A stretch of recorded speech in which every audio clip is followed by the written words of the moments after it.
বিসমিল্লাহির রহমানির রহিম। আলহামদুলিল্লাহ।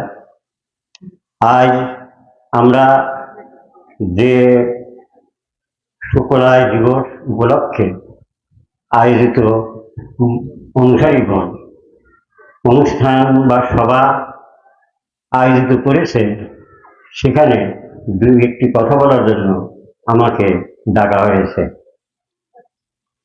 এই জালসার প্রধান অতিথি বা প্রধান সভাপতি আমাদের গ্রামেরই ছেলে, তিনি হলেন রফিকুল ইসলাম তালুকদার। তেনার সাবেক ভিপি এবং সাবেক পোতাজিয়া ইউপি চেয়ারম্যান এবং বর্তমান পোতাজিয়া ইউনিয়ন সভাপতি। যাই হোক, নাম বেশি বলতে গেলে আমাদের হয়তো সময় লেগে যাবে, একটু সময় কম করেই আমরা বলতে থাকি। আমাদের পরে প্রধান বক্তা আছে, তিনি হয়তো আমাদের বিশেষ করে বিশেষ বক্তৃতা শোনাবেন। আজকে যার উদ্যোগে আমরা এখানে হাজির হয়েছি, তিনি হলেন তহা কন্যা জিনুয়ারা বেগম। তেনার জন্ম এবং মৃত্যু দিবস উপলক্ষে আমরা হাজির হয়েছি। যাই হোক, মুর্শিদ পাক যে কথাটি বলেছেন আমরা শুনেছি যে আদম ভান্ডে সেই মা মোকাররমা আদমের ভিতরে তিনি তেনার সত্তা রেখেছেন। সেখান থেকে এই কর্মকাণ্ড চলছে, খেলা হচ্ছে, জন্ম মৃত্যু চলছে। তো এই যে রাখলেন, কিন্তু সেই রাখাটাই শুধু আমরা শুনতে পাই। কিভাবে রাখছেন, কোথায় রাখছেন, এটা আমাদের মোটেও জানা নাই। সেখানে মেরাজও নাই। আমরা কিভাবে এই গুপ্ত তথ্য বের করব? কিন্তু এটা সম্ভব।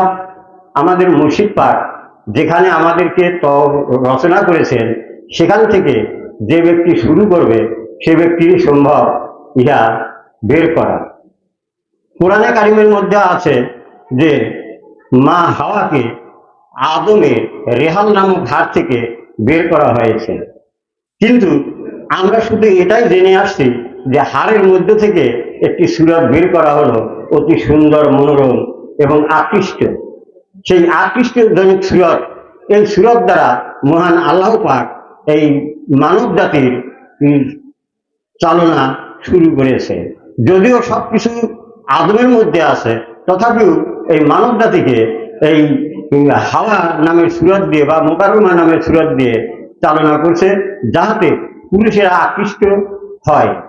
একে অপরকে আপনারা পৃথিবীতে দেখেন, একটি যুবক মেয়ে, একটি যুবক ছেলে একে অপরের প্রতি অনুরূপভাবে আকৃষ্ট হয়ে যায়।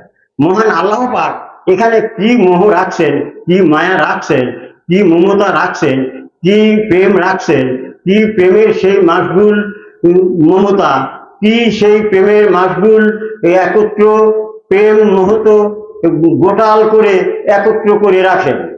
এটা সম্ভব যাহা মুর্শিদ আমির আলী বলেছেন, সেটাই হলো যে সমস্ত কিছু মহান আল্লাহ পাক এই আদম ভাণ্ডে রেখেছে, কোনো নারী ভাণ্ডে কোনো কিছু রাখা হয় না। তথাপিও আজকে সেই তহা কন্যার উদ্দেশ্যে আমাদেরকে এখানে উপস্থিত হয়ে কিছু বলা হচ্ছে। আদমের মধ্য থেকে যে হাতটির কথা বলা হয়েছে, সেই হাতটি থেকে যখন সেই গায়েবী সূরত বের হয়, এই গায়েবী সূরত বের হয়ে দেখেন সে বীর্য আকারে পরিণত হয়, নূর আকারে গলিত তরল পদার্থ। এই গলিত তরল পদার্থ এই গায়েবী সূরত নিমজ্জিত হয়। এই সূরতটি প্রত্যেক আদমের বাম পাশ থেকে বের হয়। আর একটি সূরত যে বের হয় সেটা পৃষ্ঠদেশ থেকে, এটা পুরুষের। অবশ্যই আপনারা এটা হয়তো কোরআনে কারিমের মধ্যে লেখা আছে, কিন্তু শুধু এই সন্ধানটুকু দেওয়া আছে কোরআনের মধ্যে। এ কিভাবে সংগঠিত হচ্ছে এটা কিন্তু কোরআনের মধ্যে নাই। আপনারা অবশ্যই জানেন যে এ বিষয় যদি জানা থাকতো, তাহলে আলেমগণ আপনাদের মাঝে, পৃথিবীর মাঝে মানব জাতির উদ্দেশ্যে বলে বেড়াত। এটা শুধু লোকেশন আমাদের মুর্শিদ পাক, যিনি ওফাত হয়ে গেছেন, মুর্শিদ আমির আলী, তিনার অনুসারীদের মধ্যে, তিনার তওবার মধ্যে, তিনার দৃষ্টির মধ্যে রচনা করে রেখেছেন। যে ব্যক্তি এই রচনাকে ধরে রাখতে পারছে, সে এ তত্ত্ব কিছু জানতে পারে। এই দুটি নূর বের হয়ে চলে আসতে থাকে। কিন্তু যে কথাটি বলবো মায়ের কথা, সে মা যখন এখান থেকে বের হয়, এটা আদম তত্ত্বে চলে যায়, এদিকে আমি যাব না। যখন আপনাকে পৃথিবীতে প্রেরণ করা হয় মাটিতে, কোরআনে কারিমে আছে তো মাটিতে, প্রথম তোমাকে মাটিতে নিমজ্জিত করা হয়, ওইখানে মা রহমতিকে আপনারা দেখতে পাবেন যে মা মক্করণী বা মা কুদরতনী, এনারা ওখানে রয়ে গেছে। যে মা কোনো মায়া মমতা করে না, যে মা কোনো তাকায়া দেখে না, সেই মাকে আপনারা ওখানে দেখতে পাবেন যে মায়ের কত কি, কত তার অহংকার, কত তার তেজ, কত তার রূপ, সেখানে আপনারা দেখতে পাবেন সেই মাকে। পৃথিবী আসার মাটিতে যখন নিমজ্জিত হয়েছেন, ঠিক তখনই আপনি দেখতে পাবেন, তখন একটা চিৎকারও দিয়েছিলেন মা বলে, তখন মায়ের সুরতও আপনারা দেখেছেন। সেই মা কে মা, সেই মাকে চেনার জন্য আজ পৃথিবীতে এত করুণ কাহিনী শুরু হয়ে গেছে। আপনারা সেদিন সেই মাকে দেখেছিলেন, সে মা কেমন দেখা যায়। সেই মা সেদিন মায়া করে নাই, সেই মা সেদিন ফেলে দিয়েছে, সেই মার সেদিন রহমতুনি নাম কোথায় গেছে তা খুঁজেও বের করতে পারবেন না। তিনি কাহারুনি নাম ধরে বসে আছেন, তিনি কারও কোনো সন্তানের কথা শোনেন না। এই কাহারুনি মা কেমন আপনারা যদি দেখতে চান, জানতে চান, বুঝতে চান, তাহলে মুর্শিদ পাক যা দিয়েছে, যা বলেছে, যা রচনা করেছে, তাহার ভিতর দিয়ে তাপ তরঙ্গের ঢেউ মিলে আপনারা দেখতে পারেন। যাই হোক, ওদিকে আমি যাব না। কাহারুনি মা কেমন তার মায়া দয়া, তাহলে সেই মায়া আবার কোনো মায়া হয় বলেন তো? কাহারুনি যে অবস্থান ধারণ করে, সেই মায়ের কোনো মায়া মমতা আছে? নাই। তাহলে সেই মায়া মমতা নাই মা আমাদেরকে, আপনাদেরকে ফেলে দিল সেই মাটির ভিতরে, চিৎকার করেও মা আমাকে ধরলো না, শুনলো না, বুঝলো না, আমি মাটিতে মিশে গেলাম, আপনারা মাটিতে মিশে গেলেন। কোরআনের ভাষায় তো আছে যে তোমাকে মাটিতে নিমজ্জিত করা হয়েছে। এখন এখানে মুর্শিদি ব্যাপার আছে, আমি মুর্শিদি ব্যাপারে যাব না। আপনি কত কান্নাকাটি, আমি কত কান্নাকাটি, কত জগৎ থেকে কত জগৎ পেরিয়েছি। সর্বশেষ যে জগৎ আছে, সে জগৎটিও একটি সৃষ্টি। সেখানে আপনি উপনীত হলে সেই সৃষ্টির মধ্যে সেই ফল বলেন, গোস্ত বলেন, মাছ বলেন, পাখি বলেন, যাই বলেন, ওইখানকার ওই গোস্তের টুকরাই যদি থেকে থাকেন, তাহলে ওই টুকরাটি পিতা খাইয়েছিল, আপনি পিতার ভিতরে উঠে এসেছেন। পিতা ওখানে, আপনি পিতার ভিতরে উঠে আসলেন, উঠে আইসা তখন পিতার ভিতরে মৈথুন হয়ে গেলেন, খাদ্য রসদে জমাট হয়ে গেলেন, খাদ্যের ভিতরে মিশে গেলেন। আপনি কি বলতে পারবেন যে আমি কেমন ছিলাম ওখানে? এটা কি কার বোধগম্যে আছে যে জগৎগুলি বা পাড়ি দিলাম কিভাবে? কে আমার সঙ্গী ছিল, কে আমাকে নিয়ে আসলো, কে এত মেহরবানি করে আমাকে উঠালো? এটা কি আপনাদের বোধগম্য বা দৃষ্টিতে আছে? কোরআন হাদিস কি এটা প্রমাণ করেছে? এজন্য বক্তৃতাগুলো দেওয়া বড় খুব কঠিন। আমি বক্তৃতায় আসি না, কারণ এই বক্তৃতাগুলো আমি এখনো লেখাপড়ার মধ্যে আছি, আমার লেখাপড়া এখনো শেষ হয় নাই, যার ফলে এই বক্তৃতার মধ্যে আমি আসি না। যাই হোক, পিতা যখন খাইয়ে ফেললো কোথায়? পেটের মধ্যে ফেলে নাই। এখন এই পেটের মধ্যে থেকে আপনি বের হলাম কেমন করিয়া? এটা বড় আসিক কথা না? আমাদেরকে সৃষ্টি করা হয়েছে পচা আবর্জনা থেকে, দুর্গন্ধময় পচা আবর্জনা থেকে। আপনি কোরআন খুলে দেখেন, তাহলে পেটের মধ্যে কি পচা আবর্জনা দুর্গন্ধময় কিছু, নাকি এই হালুয়া পোলোয়া রয়েছে? খান তো হালুয়া পোলোয়া ভালো করে, হালুয়া পোলোয়া গোস্ত খান তো ভালো করে, কিন্তু ওখানে কি হয়? পচা দুর্গন্ধময় আবর্জনা। এই পচা দুর্গন্ধময় আবর্জনার কথা কোরআনে কারিমে বলা হয়েছে। যে ব্যক্তি তার সাধন বদন ঠিক না থাকে, সে ব্যক্তি কোরআন পড়ে শুধু নিম্ন স্তরে, কোরআনের নিম্ন স্তরে চলে যাবে, মাটির তলদেশে। কোরআনকে যে বুঝতে না পারবে, কোরআন পড়ে গুনাহগারও হবে, আবার কোরআন পড়ে ফাসেকও হয়ে যাবে, কোরআন পড়ে কোনো কিছু আসবে না। কোরআন বুঝে নিতে হবে কোরআন ওয়ালার কাছ থেকে। ঠিক আমার মুর্শিদ বলেছেন যে আমি কোরআন ভানা করে আমি এখানে এসেছি, আমি কোরআনের সমস্ত কিছু জানি, কোরআনের কোন নূর কোথায় আছে তা আমি জানি, কোরআনের গর্ব জানি, আমি এসব বলতে পারি। তুমি মৌলানা সাহেবকে কোরআনের কথা বলো, তোমার এই কিতাবে পড়া পর্যন্তই, এর বেশি কিছু হবে না। যাই হোক, এখন আমার কোন বন্ধু আছে আমাকে পেটে থেকে উদ্ধার করে, বা আমারই অবস্থা কেমন? এটা বিষয় না, এ সব বেল গায়েবের বিষয়। আপনারা বেল গায়েবের নাম শুনছেন, একটু ইঙ্গিত দিয়ে যাচ্ছে আমি, আপনারা বেল গায়েব বোঝেন। আপনার ভিতর দিয়ে আমার ভিতর দিয়ে ঘটনা সংঘটিত আল্লাহ কুদরতুল্লাহ, তিনি এই ঘটনা ঘটা রাখছেন।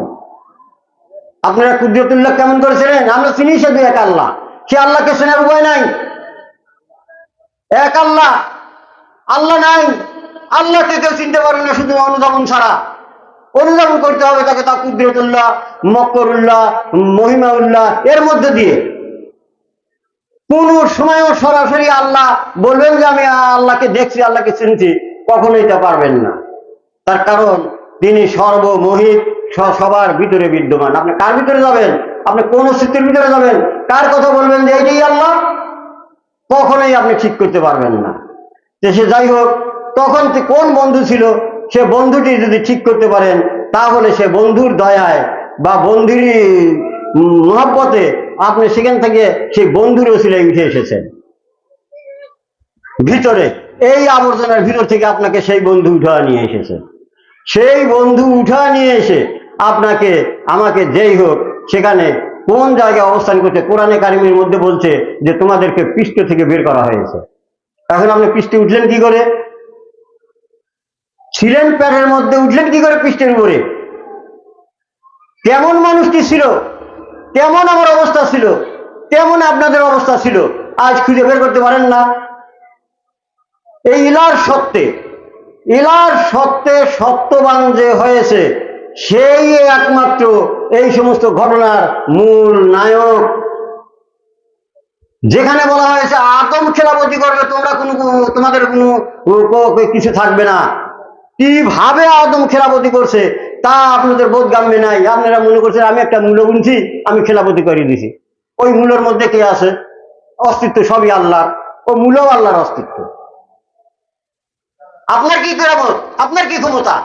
কাহার ওই কোনো ক্ষমতা নাই।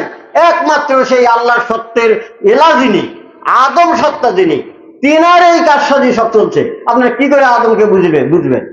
যাই হোক, যখন নিয়ে আসলো, আপনি পৃষ্ঠে দেশে গেলেন। পৃষ্ঠে দেশে তো আপনার কোনো আলো জ্যোতি কোনো কিছু নাই, আছে কি? দেখতে পারেন নাই। তাহলে পৃষ্ঠ দেশে থেকে যখন আপনাকে আনা হবে, তখন গলিত পদার্থ, তরল নূর, জলে উজ্জ্বলিত সেই নূরের ভিতরে আপনাকে ঢুকানো হবে, আমাকে ঢুকানো হয়েছে। সেখান থেকে আমাকে আনা হয়েছে। এই যে আরেকটি নূর ছুটলো বুকের ভিতর থেকে, এই নূরটি হলো নারী নূর, আর ওইটি হলো পুরুষ নূর। এই দুটি নূর এক জায়গায় সমাদৃত হয়। বুঝতে পারছেন? এই নারী নূরটি আগে আসে, পুরুষ নূরটি পরে আসে। এই দুটি নূর, এই যে পথ, এই পথের মাধ্যমে দেখেন প্রত্যেক পুরুষের সাথে লাঠি লাগানো আছে না? এখানে কাম বাসনা যোগায়ে যাহা মায়ের কাছে রাখা হয়েছে কাম বাসনা, সেই মুকাররমার কাম বাসনা, সেই কাম বাসনা দ্বারা পিতা আকৃষ্ট হয়ে তার মোহে পড়ে তাকে আঁকড়ে জড়ায় ধরে ওখানে মহা ঘূর্ণিঝড়, যে ঝড়ের কোনো নিরাপত্তা নাই, সেই ঝড় থেকে এই আদম নূরকে বের হয়ে আসে। আপনারা মনে করুন যে মহা আনন্দে পড়ে আছি নারীর প্রেমে, কখনোই না। এত বেগে ঝড় প্রবল শুরু হয় যা ধারণা করার ভাই, যা পৃথিবীতে ঘটলে পৃথিবী এক মুহূর্ত টিকতে পারবে না। তাহলে কত ঝড়ের মধ্যে দিয়ে সেই মহান বন্ধু পার করে নিয়ে আসে, একটু চিন্তা রাখেন। যখন এই দুটি নূর আদমের ওই লাঠি দ্বারা ভিতরে প্রেরণ হয়, এই ভিতরে প্রেরণ হয়ে যখন ওই শুক্র কীটের কথা বলা হয়েছে, এই কীটটা কেমন করে জন্ম হয়? এতে এমনি জন্ম হয় না। ওই নূর ভেবে ফালা আসলে কোনো কীটের জন্ম হবে? ওখানে মেশিন আছে, মেশিন, এইরকম গোল চক্র মেশিন আছে, তার সামনে একটি পান আছে। মেয়েরা বলে থাকে যে সামনে পান আছে, সে পানের উপর দিয়ে ওই নূর প্রবাহিত হয়। বুঝতে পারছেন? সেই নূর ওই পানের উপর দিয়ে প্রবাহিত হয়ে তারপরে একটা ভাণ্ড আছে, সেই ভাণ্ডে যায় তাকে এমন ঘূর্ণকারে ঘুরানো হয় যে ঘুরানোর চোটে সেই নূর গলে একত্রিত হয়ে লক্ষ লক্ষ কীটের জন্ম হয়। সেই শুক্র কীটের লক্ষ লক্ষ কীটের জন্ম হয়। আপনারা যা দেখেন, আপনারা পুরুষ মানুষ আছেন, যদি মহান মুর্শিদের কাছে, সেই আল্লাহর সত্যের এলার কাছে সেই আদম নফসের কাছে যদি আপনারা তওবা নিয়ে থাকেন, তিনি যে তওবাটি রেখেছেন সর্বপ্রথম, যে আমি তোমাদিগকে রচনা করে দিলাম, আবৃত্তি করে দিলাম, তোমাদেরকে বেষ্টনী করে রেখে দিলাম, আমি তোমাদের উপরে হুকুম হাতাম জারি করলাম, এর একটু নড়াচড়া হইও না, তাহলে তোমরা বিপদে পড়বে, যেখানে ছিলে সেখানে আমাকে কোনো দায় করতে পারবে না। যখন ওইখানে ঘূর্ণকার ঘুরতেই আছে, কীটের জন্ম হয়ে যায়, সামান্য মায়ের একটু ছিদ্র পথ আছে, এই কীট লাফা ওঠে আর পরে, লাফা ওঠে আর পরে, দবর দবর ওঠে, দবর দবর আছার খায়, দবর দবর ওঠে আর দবর দবর আছার খায়। কিন্তু সেদিন আমার বন্ধু, আপনার বন্ধু যারা এই আদম সুরাতে আছেন, আমার বন্ধু আদম বন্ধু যারা পৃথিবীতে হাওয়া সুরাতে আছে, যে বন্ধু যাকে নিয়ে এসেছে, সেই বন্ধু যদি সদয় না হয়, তাহলে আপনি দৃষ্টি ঠিক করে ওই ছিদ্র পথ দিয়ে ঢুকতে পারবেন না। ওই বন্ধুই নির্দেশিত করে দেয়। অত ঘূর্ণ আকারের মধ্যে আমরা এত বড় দেহ নিয়েও যেতে পারবো না, কিন্তু ওই বন্ধু ছাড়া উপায় থাকবে না। সেই বন্ধুর মেহেরবানি, দয়া, প্রেমের আকৃষ্ট হয়ে মাতৃগর্ভে ঢুকে পড়ে। যেন মাতৃগর্ভে ঢুকে পড়ে, তেন ফাটক বন্ধ হয়ে যায়, মহা দরিয়ার মধ্যে তাকে ফেলে দেওয়া হয়। এখানে কোরআনে কারিমের মধ্যে আছে, ওই কীটকে ঘিরে গোস্তে পরিণত করা হয়। তারপরে সেই গোস্ত থেকে পাও বাড়ায় একটু, হাত বাড়ায় একটু, এটা বাড়ায় একটু, কিন্তু সেখানে কর্ম করে কে? কোরআনে কারিমের মধ্যে বলা আছে 3টি পর্দার নিচে আছে, সেইখানে 3টি পর্দা আছে, 3টি পর্দার নিচে আছে, সেখানে কর্ম করে কে? এই এত সুন্দর সুরত আসে কোথার থেকে? কিন্তু সুরত আসতেছে হয়তো, যদি আপনাদের মনে থাকে, আমি বলেছি যখন আপনাকে আমাকে মাটিতে নিমজ্জিত করেছে, যদি আপনারা সেই সময় ধরতে পারেন, তাহলে আপনি সুরত নির্দিষ্ট করতে পারবেন। যদি আপনি সেই সুরত আপনাকে নির্দিষ্ট করতে পারেন, তাহলে ওই সময় যে মা ছিল, কাহারু মা, কাহারুনি, তাকে আপনারা চিনতে পারবেন, নসর চিনতে পারবেন না। এখানে যেত, এখানে কোনো জ্ঞানও থাকবে না। পৃথিবীতে মারামারি, হানাহানি আপনারা লাগা আছেন। এই হানাহানির যুগ চলে গেছে। যেখানে আদম নূরের সত্তা এসে দাঁড়িয়ে গেছে, যে আদম নূরের সত্তা বিশ্ববাসীকে জানিয়ে গেছে, তাদেরকে ডাক দিয়েছে, বিশ্ব মানব জাতিকে ডাক দিয়েছে, শোনো হে আমার সন্তানেরা, তোমরা এতদিন যাই করো না কেন, এখন এলার নূর হাজির। যতই তারা বাহানা করুক, যতই তোহা কন্যা বলুক, যাই বলুক না কেন, কারও কোনো মাতব্বারি কুলাবে না। আপনারা একটু এই টিভির পর্দার দিকে আসেন, দেখেন টিভিতে একটা সময় দেওয়া হয়, কোম্পানিদের একটা সময় দেওয়া হয়, যে এখন এটা কেয়া কসমেটিক, 5 মিনিট কি 10 মিনিট। এই কেয়া কসমেটিকের পণ্য ছাড়া অন্য কারো পণ্য দেখানো হবে না। এখন এটা কোহিনূর কেমিক্যাল, এই 10 মিনিট, এই 10 মিনিটের মধ্যে কারো কোনো কিছু দেখাতে হবে না। বিশ্বনবী বলেছিল যে আমার 14 বছর পর্যন্ত থাকবে, এখানে কারও কোনো মাতব্বারি চলবে না। 1400 বছর ওবাদ হয়ে গেছে, এখন সেই সত্যের যুগ, সেই এলার যুগ। যদিও কোরআন আল্লাহ পাকের ধর্ম এনে থাকে, আল্লাহ পাকের দিন দিনে থাকে, মানুষ এটা সন্দেহ পায় নাই। আমার মুর্শিদ বলছে তাবিন থেকে এই বেলায়েতপূর্ণ মানুষ আসতে শুরু করেছে। এদের মধ্য থেকেই আল্লাহ পাক আমাকে অতি মেহেরবানি করে এই সত্যের অধিকারী করেছেন। আমি সেই সত্তায় মানব জাতিকে সত্যবান করায় পৃথিবীতে সমস্ত মানব জাতিকে ডাক দিয়েছি। এই যে ডাক দিয়েছি, এখন ডাক দিয়ে তিনি ক্ষান্ত হয় না, তিনি তৈরিও করেছেন। হয়তো কেউ না কেউ এই ভিতর দিয়া তারা সেখানে পৌঁছে যাবে, কিন্তু হুঁশিয়ার থাকেন। আপনি একটু সেই একটু আলো জ্যোতি দেখেই লাভ দিয়ে লঙ্কা গিয়ে রাবণ মারবেন, এত দূর কিন্তু সহজ না, এত দূর কিন্তু হয় নাই। আমি দেখতেছি যে লঙ্কা যা রাবণ মারা শুরু করে দিছে, তার কারণ একটুখানা মুর্শিদ পাক তার তওবার সময় দৃষ্টি ধরে একটু দৃষ্টি দিয়েছে, একটু নূরের ঝলকানি দিয়েছে। এই ঝলকানি পেয়ে একটু ইবাদতে যায়, কিছু দেখেই বলছে, মনে করতেছে আমি কিছু হয়েছি, যখন আমি লঙ্কা যাবো রাবণ মারিয়ে আসবো, মন্ডা দেবীর কাছে তীর নেব। এত বড় আস্পর্ধা, মন্ডা দেবীর কাছে তীর নিবে, তোমার এত বড় সাহস হয়েছে কোন থেকে? মন্ডা দেবী কে হেসেনো জানো না, শোনো না, বুঝো না, এক কথা এক লাফে চলে যাও। এই হিসাব বাদ দাও, এই হিসাব বাদ দিয়ে মুর্শিদের দেওয়া কর্মের ভিতর দিয়ে নিজেকে বাঁচা নিয়ে মুর্শিদকে বন্ধু করে এই আখিরাতের জগৎ পাড়ি দাও, তাহলে মুক্তি পাবে, নচেত কোনো মুক্তির আশা নাই। তা না হলে সিদ্ধিনের জগৎ আর মুর্শিদকে বন্ধু করে নিয়ে যদি তুমি এখান থেকে মরণ দিতে পারো, তাহলে তোমার জন্য এলেন শান্তিময় জগৎ, যা জান্নাতের বিষয় বলা হয়, তাই বলা হয় নাই? এখন দেখেন, আমরা পৃথিবী জগতে যে মা আমাদেরকে লালন পালন করে, দেখুন শিশু ভূমস্থ হলে, এখন একটু নিচে এসে বলি, মা শিশু ভূমস্থ হলেই মা কাতরে আকৃষ্ট হয়ে যায় আমার শিশুটা জীবিত আছে কিনা। মা রকমতনী তখন হয়ে যায়। রকমতনী কেমন? তখন মায়ের ভিতরে মা রকমতনী সঞ্চার করে দেন। মা ছেলের জন্য আকুল বেদনা কান্নায় ভেসে পড়েন, তার লাওয়া থাকে না, খাওয়া থাকে না। এই মা রহমতনীর এমন রহমত হন যে তার ছেড়ে কোন সময় একটু বাইরেও যান না, যদি হ্যাঁ কয় তাহলে পানি নাদা খাওয়া বন্ধ। স্বামী যদি এসে কয় যে তোমার নাদা ভাড়া কি হলো, কয় যে সাওয়াল কাদা লেছিল, এখন সাওয়াল লেগে রাখবো নাকি তোমাকে নেডে বেরিয়ে খাওয়াবো, না কি বলে? এখন সাওয়াল কাটিয়ে মরিয়ে যায়, কি করব? তখন পিঠা কি করে? চুপ করে থাকে, দাদা তুমি থাকো, সাওয়াল নিয়েই থাকো, আমি রান্না করে খাই। যদি ভালো পিঠা হয়, আর যদি খারাপ পিঠা, গাঁজাখোর, মদখোর, হিরোখোর, বাবাখোর যদি হয়, তাহলে তারা কি করে? এর শালি তোর সাওয়াল আগে লাগছে, আমাকে তো সাওয়াল আগে লাগছে, হ্যাঁ আমি আগে না তোর সাওয়াল আগে, তুই সাওয়াল পালি কোন থেকে? ডাইন গে লেগে গেল। এরকম পিঠা বহু আছে, মনে হয় আপনাদের গ্রাম অঞ্চলে নাই, আমার গ্রামে বহু আছে, বুঝছে?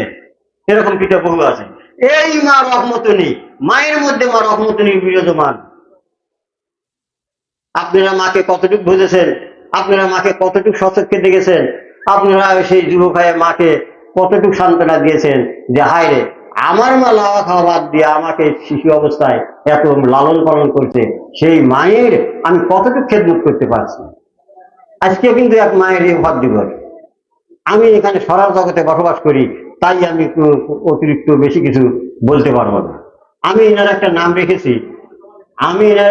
রেখেছি কাঞ্চনী। কাঞ্চনী হলো আবেগী ভাষা, এটা কবির ভাষা। কবি যখন আবেগে পড়িয়া কোনো কিছু লেখে বা হয়, তখন তিনি কাঞ্চনী নাম ব্যবহার করেন। এটা আমার আবেগী নাম দেওয়া, তার কাঞ্চনী। তার কারণ সারা জগতে আমি তার হলো দেওর ভাবি, বুঝতে পারছেন?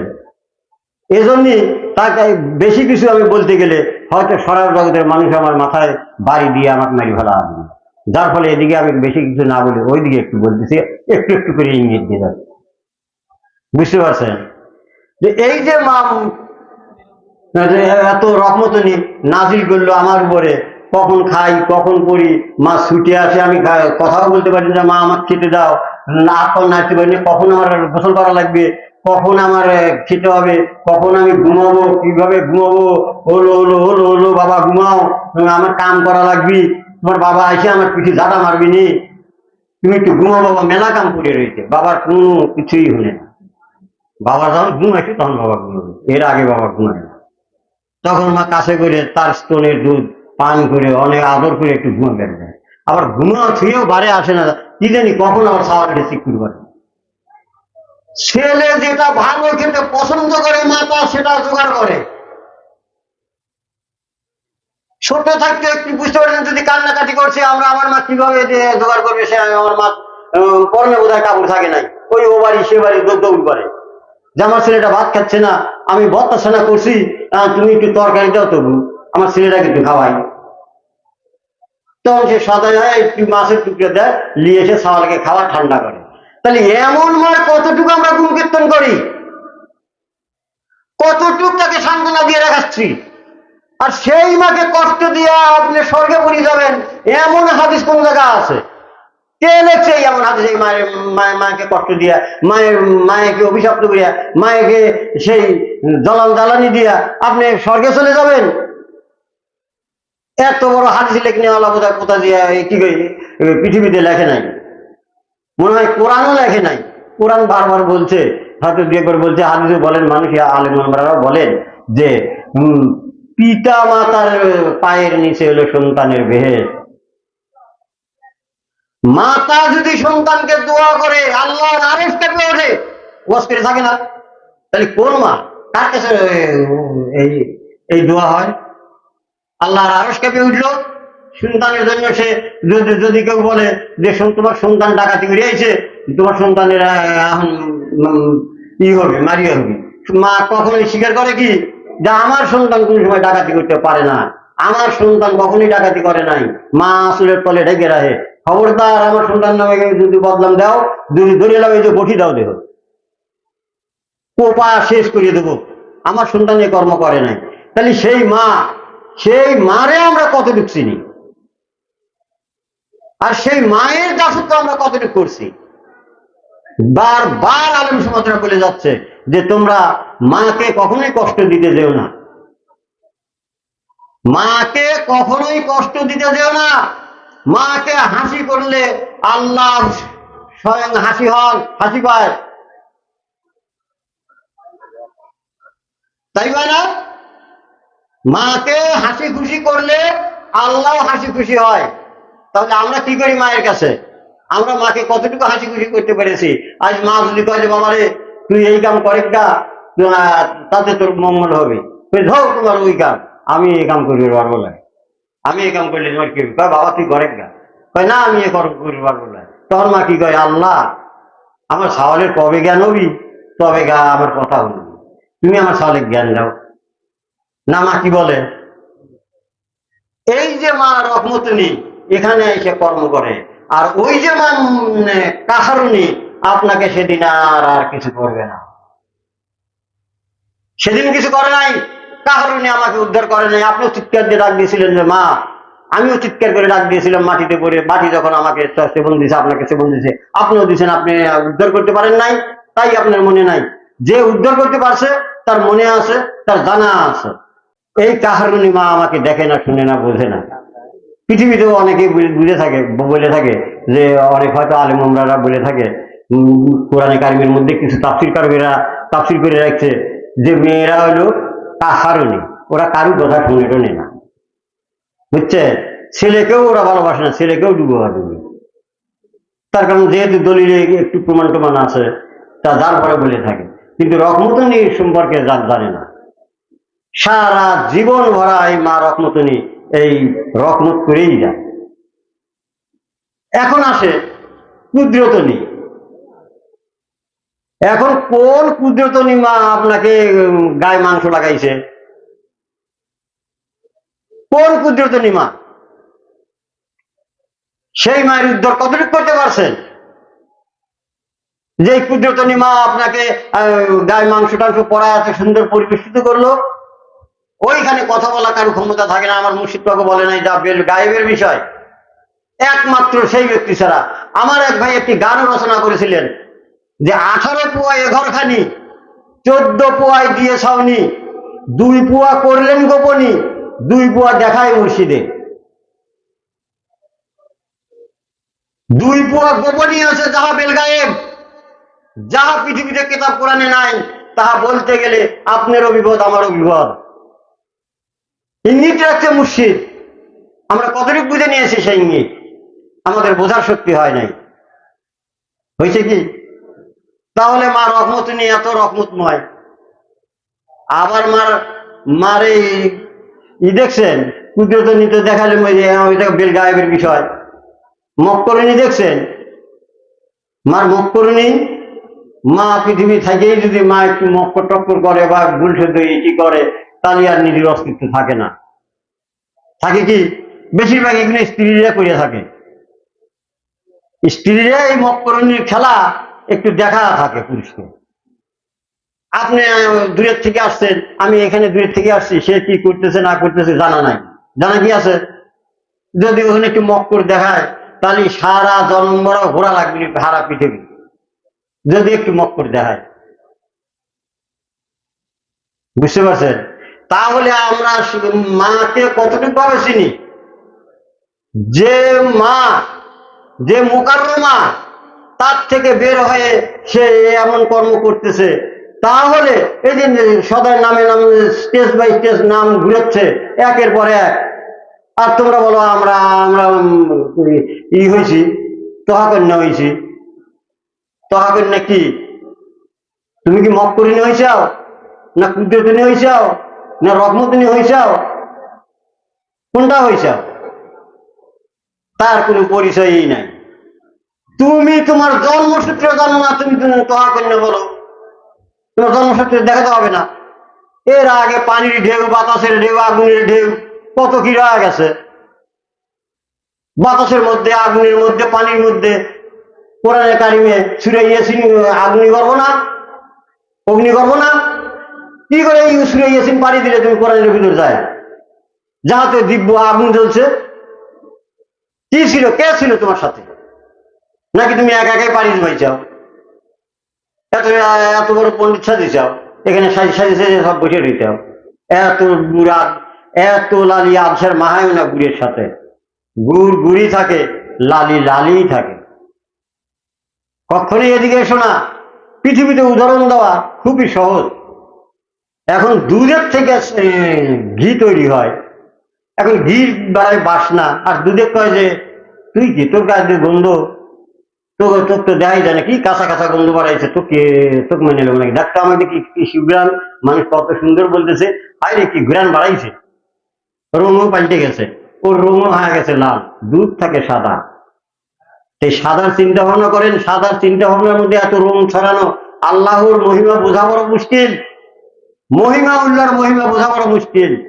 আপনারা সদেকিন আগে হন, সদেকিন সত্যবাদী আগে হন। এই সত্যবাদীর মধ্যে দিয়ে পবিত্র হবে, এই সত্যবাদীর মধ্যে দিয়ে হক হবে, এই সত্যবাদীর মধ্যে হক্কানি হবে। যতক্ষণ না সত্যবাদীতে আসতে পারবেন, যত কেতাব কোরআন শুনে টুনে যাই বলেন, সব মিথ্যা, সব মিথ্যা। সত্যবাদী আগে হতে হবে। যার ফলে কোরআনে কারিমে বা আলেম সমাজরা বলে থাকে, তোমরা সদেকিনের সঙ্গ ধরো, অর্থাৎ সত্যবাদী মানুষের সঙ্গ ধরো। আমার মুর্শিদ ছিল সত্যবাদী,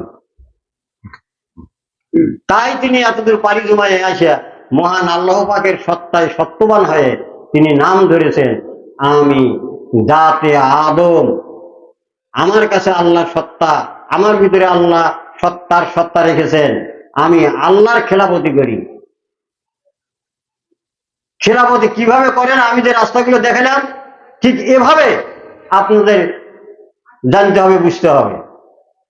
তাছাড়া সেই আল্লাহর অস্তিত্বের, আল্লাহর সত্যের যে খেলাপতি একটু বুঝতে পারবেন না। ওই মূল্য বুনছি এই দেই, শাক বুনছি এই দেই, তাছাড়া আর কিছু বুঝতে পারবেন না। যে আমি নার্সারি করছি, শাকটা জন্ম নিয়েছে, বীজটার খবর জানেন না।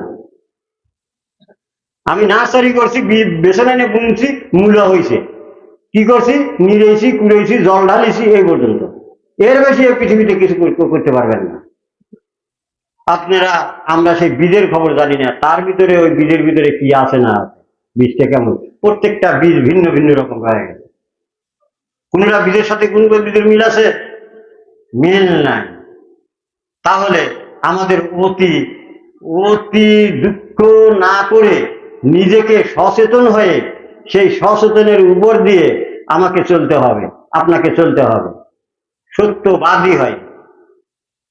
যদি সত্যবাদী না হতে পারেন, যতই সত্য বলেন, কোনো কাজে আসবে না, এটা নিশ্চিত, যত কেন না বলেন। এখন এই যে মা, এখন এই মাকে কতটুকু ভালোবাসছেন? মায়ের ভালোবাসা অবশ্যই, মা যদি শুকনো মরিচ ভালো মনে পছন্দ করে, তাহলে আমার আপনাকে সেই শুকনো মরিচ নিয়ে এসে মার সামনে ধরা, যে মা তুমি শুকনো মরিচ পছন্দ করো, তুমি এইটা খাও। মাকে আগে সন্তুষ্ট করেন। এই পৃথিবী জননী মাকে সন্তুষ্ট না করা পর্যন্ত মা মক্করিণীকেও চিনতে পারবেন না, মা মোহিনীকেও জানতে চিনতে পারবেন না, মা রহমতিনীকেও জানতে চিনতে পারবেন না, মা এই যে সেই কি বললাম, যার কোনো দয়া মায়া নাই, কাহারুনি, একেও জানতে চিনতে পারবেন না। মা মুকাররমার কথা তো ফাঁকেই ছিল, মা মুকাররমার কথা ফাঁকেই দিলাম, যিনি কারবার চালান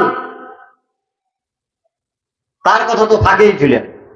আমরা এখানে আমার মা কি সন্তুষ্টি করি, আমি এখানে এদেরকে চিনতে পারলাম না, আবার সেই মা মুকাররমাকে চিনবো, তার জগৎ পার দিয়ে আমি সেই সুরতে, আদম সুরত নিয়ে পাড়ি দিয়ে জমাবো। এত দূর সত্য পাইছো কোথায়, কোথায় পাইছো? যে মাকে সন্তুষ্ট না করে, মা বের করে না দিলে পরে আমি বের হয়ে যাই, এই মা মুকাররমার জগতে আমি পাড়িতে উঠি,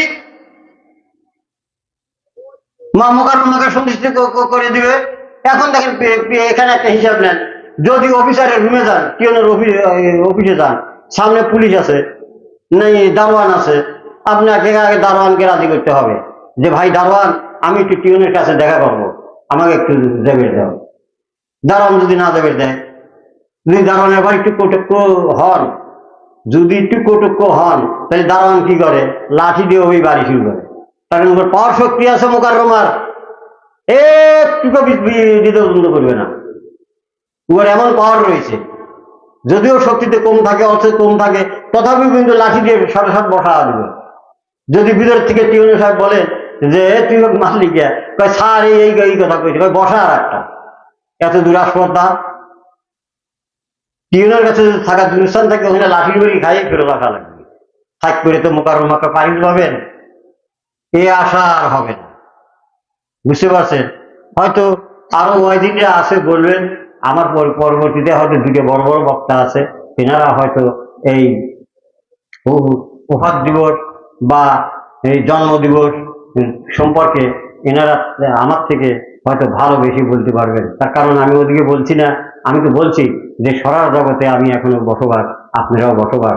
সরার একটা আইন বেড়া আছে, সরার আইনকে যে ভঙ্গ করতে যায়, তার কপালে কিন্তু লাঠির বাড়ি আর জেল ছাড়া কিছু থাকে না। থাকে কি? লাঠির বাড়ি আর জেল ছাড়া কিছু থাকে না। তাই আমার পরে হয়তো এনারা আপনাদেরকে ভালো করে এ সম্পর্কে এই মায়ের হিসাব নিকাশ হয়তো আমাদের মৌলানা সাহেব আর একটু বেশি দিতে পারবেন। কিসের জন্য? তিনি যেহেতু আলেম, কামেল পাস মৌলানা, কয়েকটা ডিগ্রিধারীও আছে, উনি তাফসিরও পড়েন, তাফসিরও জানেন, কোরআনটা বেশ করে সুন্দর করে এই মায়ের কাহিনী তিনারা বলতে পারবেন। আমি তিনার প্রতি আশা রেখে এখানেই আমি আমার বক্তব্য ছেড়ে দিচ্ছি। আল্লাহ হাফেজ। জয় হোক আদম নবী।